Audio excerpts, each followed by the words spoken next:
Estamos de vuelta aquí en N Noticias y nos acompaña, y justamente con la noticia de hoy, el especialista en planificación de ciudades y también decano de la Facultad de Arquitectura de la UCIL, Miguel Romero, arquitecto, para ver un poco qué es lo que se puede hacer cara a, bueno, hemos visto justamente una inundación el día de hoy en Picona, y lo que se puede suceder en Chosica específicamente, cara a las lluvias que están próximas de todas maneras, y la reconstrucción con cambios que además hoy se ha confirmado ya que Edgar Quispe es el nuevo jefe, pues, de esta autoridad. Muchas gracias por estar aquí con nosotros. Igualmente, Sebastián, realmente es sumamente importante, creemos nosotros, el tener una visión clara de cómo organizarse para enfrentar esta segunda etapa.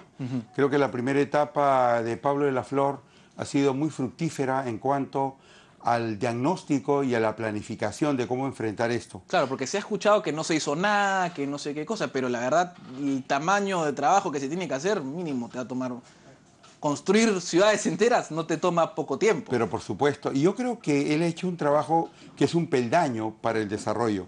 Sin embargo, yo escucho lo siguiente, que primero se está rehabilitando, después reconstruyendo, y finalmente creo que lo que le falta es la visión del desarrollo. Okay, es decir, no eso? solamente focalizarse en lo que ha sufrido destrozo, sino focalizarse en lo que va a generar riqueza, por ende, desarrollo. Por ejemplo, la ciudad de Piura está vinculada al puerto de Paita. Ha habido todos los temas de inundaciones, de fuerza hídrica, donde es natural. Hay que ver temas de territorio y ciudad, hay que ver temas de ríos y puertos y canales, hay que ver temas referentes a la tenencia del suelo. Es decir, hay una serie de temas, pero ¿cómo enfrentar toda esta miscelánea de temas? Yo creo que hay dos espacios, el espacio político y el espacio técnico. Pero se necesita un espacio político. Definitivamente, porque lo político significa decisión de hechura en el acto, y lo técnico significa cómo hacerlo bien. Yo creo que lo técnico son 4 sectores que hay que manejarlos conjuntamente. Por un lado, el sector del ambiente, para que vea todo el tema de cuencas. Claro. Por otro lado, el sector transportes y comunicaciones, para que vea todo el tema, justamente la descolmatación de los ríos y la nueva infraestructura intermodal. Por otro lado, el tema de la ciudad y las viviendas, lógicamente el Ministerio de la Vivienda.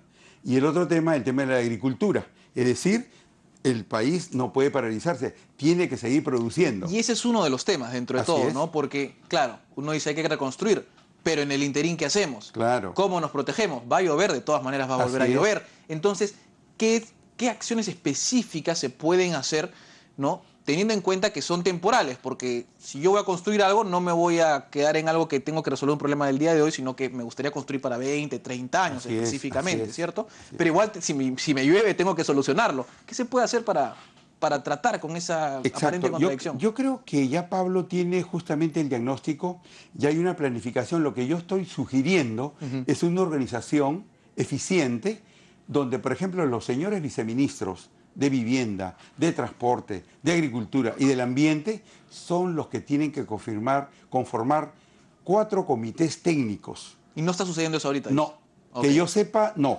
Por ejemplo, un comité de la ciudad y el territorio. ¿Para qué? Para que justamente, por ejemplo, los que están en Piura, los que están en la zona de Curamori, que están fuera del plan metropolitano de Piura, entonces hay que incorporarlos a esa zonificación. Eso que suena un poco extraño, en menos de 3 días puede estar solucionado si el viceministro de Vivienda dice a los señores del municipio provincial de Piura, le dice, oye, incorpora un área residencial que llegue a la zona devastada. Pero eso es para poder invertir, porque nadie invierte donde no tiene la zonificación, donde no tiene la factibilidad de los servicios, donde no tiene la accesibilidad y no tiene la tenencia del suelo. Esos 4 factores le dan valor. ¿Quién lo tiene que hacer? El viceministro. Claro. ¿Por qué? Porque el viceministro es la parte técnica que conoce el cómo. Que además es el apoyo que tiene que tener de todas maneras. O sea, la autoridad no lo puede hacer, la autoridad con cambios, digamos, la autoridad para la reconstrucción con cambios no lo puede hacer ex nihilo, pues no lo puede hacer a partir de nada. Y un segundo ingrediente, Sebastián. El gobierno nacional, a través del viceministro, tiene que estar en concordancia con el segundo del gobierno regional y con el gobierno local, ¿Por qué? Porque los tres, por ejemplo, lo que se llama, hay que hacer una habilitación urbana. El otro día escuché al señor ministro Bruce, lo cual me parece estupendo, que ya tenga un proyecto que le he llamado con una sola fuerza, entiendo, en Piura, de un orden de 26 hectáreas, donde se van a construir de inicio unas 120 viviendas definitivas, claro, no temporales. Definitivas. Entonces, claro, este expediente técnico, entiendo, se ha hecho en menos de 10 días. Y las licencias la han conseguido en un solo día. ¿Por qué? Acá pero ven... para eso justamente se requiere pues, de una capacidad política adecuada, ¿no? Porque es muy difícil dentro de todo, tienes que sanear legalmente, físicamente, ir por acá, por ahí. A veces es lo que a un ciudadano privado le tomaría... Le tomaría 5 o 6 meses, un año. Y eso, por lo menos, o sea, con suerte, ¿no? Pero felizmente este gobierno sacó un decreto supremo, el 011, donde habla de la licencia automática. Entonces, esto es un elemento importante. Y otro elemento importante que creo que se podría replicar como lección aprendida cuando hubo el tema del sismo en Pisco. Existe la ordenanza número 015 del 2013. La ordenanza, esta te la voy a dejar, si te parece, para que puedan replicarse esta ordenanza en las ciudades de Piura, de Trujillo. ¿Qué es lo que hace? Por ejemplo, le dice a uno, oiga, si usted no tiene factibilidad de agua y desagüe, es decir, la red no llega, usted está facultado para que haga su pozo propio y pueda tener su propio suministro. Pero eso y con eso llevamos a otro tema, no genera un incentivo hacia la informalidad, o sea, de que se hagan pozos o que se hagan construcciones que tal vez no estén adecuadas a un estándar técnico suficiente para que a futuro no ocurra lo que ya ha ocurrido, ¿cierto? Y con eso también pasamos al siguiente tema, es la informalidad. Sebastián, estupenda la consulta que me haces por lo siguiente. Como digo, esta es una ordenanza en la cual esto está firmado por profesional. O sea, esto no lo hace el maestro de obra o el señor Juan Pérez, sino viene un proyecto hecho por un ingeniero o un arquitecto para que pueda ser refrendado. Es decir, en el solo hecho que ya un profesional ad hoc lo está haciendo, ya tiene la garantía de que está bien hecho. Lo que estamos haciendo es una facilitación del sentido común para hacer esos pozos. Y además dice esta ordenanza que una vez que llegue la red, esta se incorporará a ese pozo. A ese pozo. De manera tal que se junta todo, se vuelve una red más estable. Otro elemento importante, los aportes. Es decir, cuando uno hace una habilitación urbana, tiene que dejar un aporte para parques zonales, para hacer algunos elementos de toda la ciudad.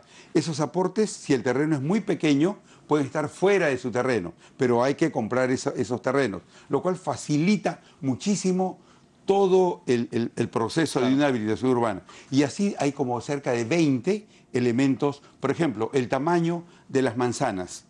Por ejemplo, si uno quiere hacer un condominio, ¿no es cierto? Anteriormente decía, cada 200 metros tiene que haber una vía vehicular o peatonal. Bueno, en este caso no tiene límite el tamaño de la manzana, con lo cual permite hacer efectivamente condominios seguros y gigantes. ¿Y por qué gigantescos? Porque esa es la escala de nuestro país. Ya nuestro país ya no está haciendo 2, 10, 15 casitas, está haciendo cientos de casas. Y esa es la escala que requiere el Perú. Ahora, dentro de todo esto, dentro de lo que acaba de ocurrir, digamos, las fuerzas políticas se han aunado, ¿no? Luego con la salida de Pablo de la Flor dentro de todo, para mostrar que van para adelante, ¿cierto? Ha salido Mercedes Arauz, ha sido todo el gobierno, básicamente. Y ahora tenemos pues a este nuevo personaje que es Edgar Quispe, ¿cierto? Economista de la Universidad de Huamanga y luego con maestría en la Pontificia Universidad Católica, que además tiene un récord de haber estado como funcionario público un buen tiempo. ¿Usted lo conoce, ha tratado con él? ¿Entendería que haría una buena labor, una buena segunda etapa, como usted le dice? Sí, yo lo conozco lejanamente, porque coincidimos cuando él era viceministro, yo también era viceministro de Vivienda y Urbanismo por segunda vez, y lo cual me parece que es una persona que está dentro de lo que significa ser un servidor público. Un servidor público, lógicamente, tiene que tener en su cabeza que primero es el país y segundo es él. Entonces yo creo que él va a estar al servicio del país y lo que él tiene que hacer, y por eso me permito decirle, una organización donde lo técnico y lo político vayan de la mano. Porque si va lo técnico muy bien y lo político muy mal, tenemos indudablemente no concreciones, que es lo que quiere el pueblo. Claro, que es además parte de alguna forma la crítica que se vertía sobre Pablo de la Flor, ¿cierto? Dentro de todo, me entiendo que es generar un plan de esa magnitud toma tiempo. Así No hay es. manera de hacerlo un día para otro, ni menos concretar obras de un día para otro. En un año sería sorprendente. Y en ese sentido, mi pregunta va más al esfuerzo político que tiene que hacer, porque había un problema que ocurría aparentemente con los gobernadores regionales, ¿no? Por una cuestión de ejecución de obras, específicamente. ¿Eso se tendría que solventar desde el lado político o también desde el lado técnico? Yo diría fundamentalmente de ambos lados, como siempre. Okay. En el lado político, digamos, tiene que estar justamente el viceministro. El ministro está en todo el Perú, pero el viceministro puede estar focalizado en la zona del norte, ¿verdad? Entonces, esa es una cosa muy importante, porque el viceministro, por ejemplo, con el decreto supremo 026, puede en una mesa invitar al alcalde de la ciudad, a los que prestan servicios, al Ministerio de Cultura, a todos los entes que ven el tema de los terrenos. Okay. Entonces, él es un integrador de los diferentes estamentos. Por otro lado, esto es importante que se capacite, porque todos lamentablemente sabemos que el capital humano en Perú es todavía pequeño. Sí, pues. Y entonces tenemos que tener economía chica dentro de todo, capital humano con visión de futuro. Por ejemplo, que sepan pues que existen normas, porque hay algunos técnicos en Piura, hemos visto, de que le dicen, un momentito, esta zonificación es residencial de densidad alta. No puede usted hacer techo propio en mi vivienda, porque son un piso, claro, son viviendas pequeñas. Entonces necesita hacer otro. Craso error de parte del funcionario, porque sí hay un dispositivo claro que dice que en cualquier zonificación residencial se puede ejecutar los programas sociales. Bueno, entonces, eso hay que capacitarlos para que entiendan, claro, y sepan de que el tratamiento de la vivienda social tiene normas que favorecen a la población. Sin embargo, estas personas despistadas hay que ubicarlas. Bueno, o sea, a veces es más fácil, a veces es más difícil informarse que estar bien informado, ¿cierto? Así es. Bueno, muchísimas gracias, señor Romero, por esta entrevista. Esperemos pues puedan hacer caso a sus indicaciones, a sus consejos, y seguro que lo van a llamar de todas maneras para ver más o menos y tener lo mejor y lo antes posible estas obras necesarias. Muchísimas gracias. Gracias también. Bueno, nos vamos a una pausa y volvemos con más.